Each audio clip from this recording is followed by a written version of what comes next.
Hai Ayah Bunda, kita berjumpa di dalam program Mini Parenting di channel YKB GKI TV bersama dengan Fakultas Psikologi Universitas Kristen Satyawacana Salatiga. Saya Yusuf Cahyapurnomo. Kita akan berbincang-bincang hari ini tentang hal-hal dunia putra-putri Bapak Ibu, yaitu dunia remaja.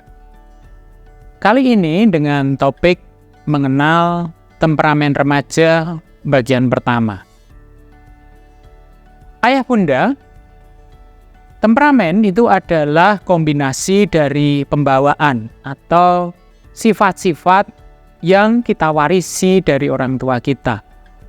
Sifat-sifat ini umumnya diwariskan secara genetik, bisa berkembang nanti melalui lingkungan.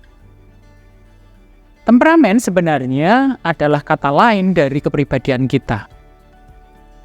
Contohnya, misalkan ayah bunda memiliki sifat-sifat yang mirip dengan orang tua ayah bunda. Anak-anak remaja kita juga pastinya akan memiliki warisan sifat-sifat yang seperti orang tuanya.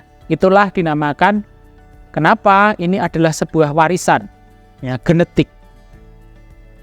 Ayah bunda, salah satu cara untuk mengenal kepribadian adalah dengan mengenali temperamen.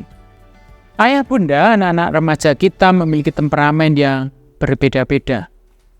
Di dalam temperamen itu ada kekuatan yang mereka miliki, sifat-sifat yang kuat, sifat-sifat yang positif, tetapi juga ada kelemahan, sifat-sifat yang negatif yang menjadi kelemahan mereka. Tetapi hal-hal itu adalah hal yang unik yang ada pada diri mereka. Hari ini kita akan belajar bersama-sama tentang temperamen anak-anak remaja kita.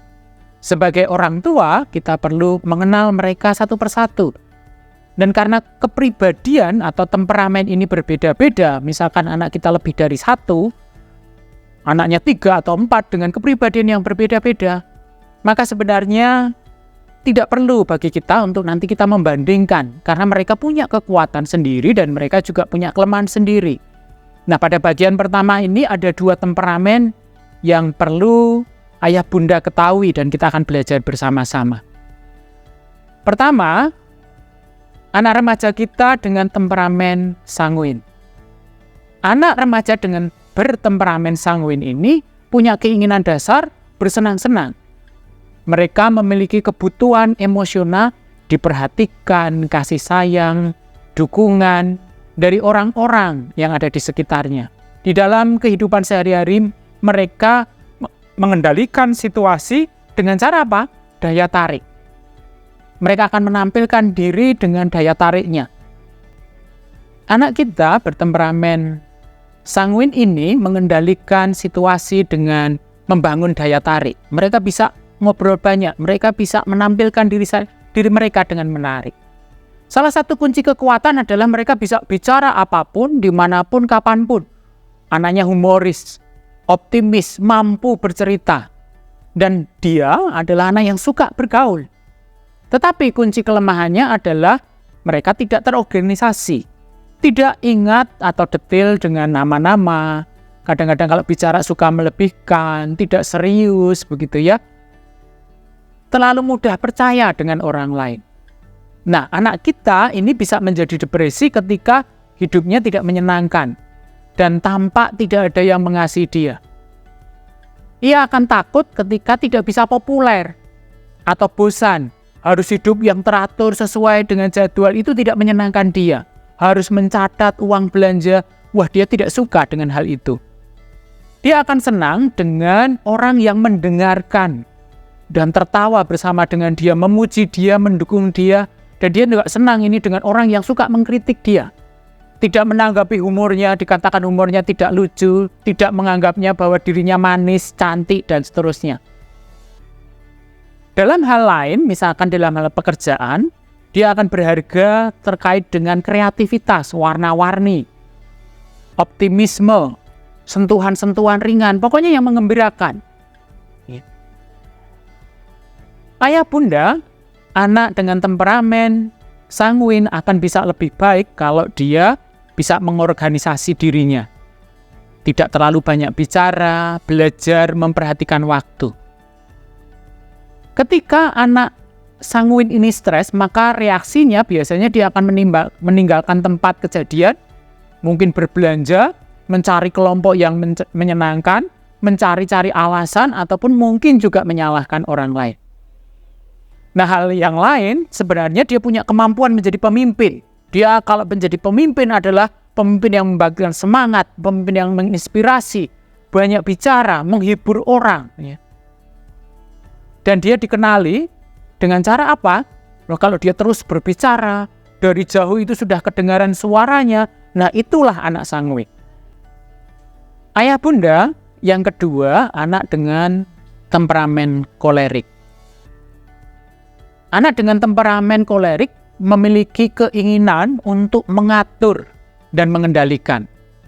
Kebutuhan emosionalnya adalah dia dihargai atas prestasinya, atas upayanya. Dia akan banyak kerja, banyak hasilnya, dan dia ingin dihargai. Dia punya peluang untuk menjadi pemimpin. Dia akan mengambil keputusan, dan segala sesuatu dia usahakan untuk dia kendalikan. Pada kondisi tertentu, bagaimana dia mengendalikan adalah dengan ancaman dan dengan marah. Tetapi dia punya kekuatan, kuncinya adalah dia bisa memimpin dalam waktu yang singkat dan dia bisa mencapai banyak hasilnya. Dia bisa membuat penilaian secara cepat dan tepat. Tetapi dia juga punya kelemahan. Kadang-kadang terlalu ngebos, dominan, tidak peka terhadap orang lain, tidak sabar, dan kadang-kadang tidak mau mendelegasikan. Atau susah untuk memberikan pengakuan kepada orang lain. Nah, anak kita yang kolerik ini juga akan menjadi depresi kalau hidupnya itu tidak bisa dia kendalikan. Dan orang tidak mau mengikuti menurut caranya dia. Wah, itu akan membuat dia stres. Dan dia takut kalau dia kehilangan kendali atas apapun. Selain itu sebenarnya dia akan senang dengan orang-orang yang mendukung dia, orang yang mengalah, orang yang menuruti caranya dan bekerja sesuai dengan caranya. Ya. Remaja dengan temperamen ini tidak senang dengan orang yang malas, tidak mau bekerja, ataupun orang yang menentang kalau dia memimpin, kemudian menentang kekuasaannya. Di dalam pekerjaan, dia akan berharga untuk mencapai hal-hal yang lebih banyak di dalam waktu yang singkat. Sedikit atau banyak orang, dia akan bisa mencapainya. Dia bisa lebih baik juga kalau dia membiarkan orang lain mengambil keputusan, ya, mendelegasikan kekuasaan, menjadi lebih sabar dengan orang lain. Ketika dia mengerjakan sesuatu dan merasa stres, nah, anak dengan temperamen ini akan mencoba mempererat kendalinya, bekerja lebih keras lagi, menyingkirkan orang-orang yang dianggapnya bermasalah, tetapi sebenarnya punya potensi sebagai pemimpin. Karena dia punya kecenderungan untuk memimpin, nalurinya untuk berhasil itu akan luar biasa baik. Dia bisa cepat melihat, ini bisa berhasil, ini bisa berhasil, ini bisa berhasil. Tetapi juga hati-hati bahwa dia akan berusaha untuk menguasai orang lain yang kurang agresif. Dia akan kendalikan. Bagaimana cara mengenalinya? Sebenarnya mudah ini. Dia akan pendekatannya cepat, dia akan mengatur cepat, memimpin, percaya diri, dia akan dominan. Ayah bunda, ini 2 temperamen yang kita pelajari bersama. 2 temperamen berikutnya akan kita pelajari pada bagian yang kedua. Ayah bunda, terima kasih sudah bergabung dengan program Mini Parenting. Silakan ayah bunda subscribe dan like channel ini, dan jangan lupa share juga kepada orang tua lainnya.